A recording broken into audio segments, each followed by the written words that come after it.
আজকে ভিডিওতে দেখাবো আমি কিভাবে আমার ড্রামগুলোকে আমি মাছ চাষের উপযোগী করে তুলছি। প্রথমত দেখেন নিচে হচ্ছে আমি একটা আউটলাইনের লাইন লিখেছি। এটা দিয়ে আমি পানি নিষ্কাশন করি, যখন পানি 1 মাস বা 7-10 দিন পর আমি চেঞ্জ করি, আমি এটা দিয়ে আমি পানিটা ছেড়ে এই পাইপটা দিয়ে আমি বাইরে ফেলে দিই।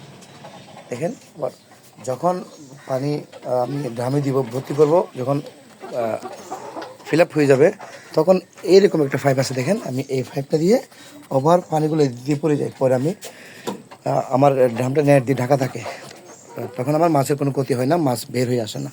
দেখেন আমি প্রতিটা ড্রামে কিন্তু এভাবে সেট করেছি। মাশাআল্লাহ, দেখেন আমার মাছগুলো দেখেন একটু, খুব সহজে আপনি করতে পারেন, খুব সহজে। আপনারা যারা ভয় পাচ্ছেন বা জায়গা কম হবে না, আপনারা চালু করেন ইনশাল্লাহ। দেখেন জিনিস মানে এই জিনিসটা আসলে সৌন্দর্য আলাদা। দেখেন দেখেন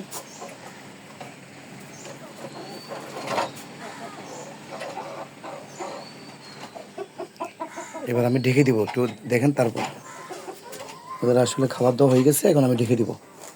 এভাবে ঢেকে দিলে দেখা গেছে আপনার কাক বা অন্যান্য পাখিরা বসে বসে মাছ খেতে পারবে না।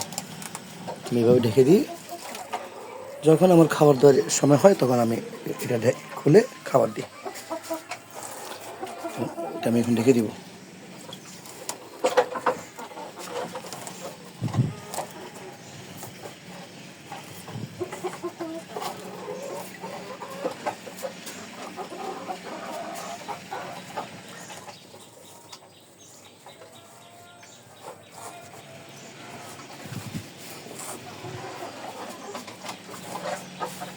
দেখেন দেখেন এইভাবে আমি ঢেকে দিই, কিন্তু সবগুলো ড্রামে কিন্তু আমি এইভাবে ঢেকে দিই।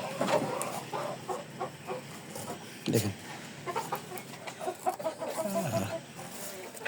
সারাদিন ওরা এইভাবে থাকবে, এবং সন্ধ্যায় যখন খাবার দিব আমি এটা তুলে খাবারটা দিব। দেখেন মাশাআল্লাহ, কি সুন্দর পদ্ধতি। আপনাদের যদি জায়গা থাকে বা ছাদে বা উঠানের কোণে, আপনারা এই পদ্ধতিটা অবলম্বন করে আপনারা মাছ চাষ করতে পারেন খুব সহজে। দেখেন খুব সহজে, কিন্তু দেখেন মাশাআল্লাহ।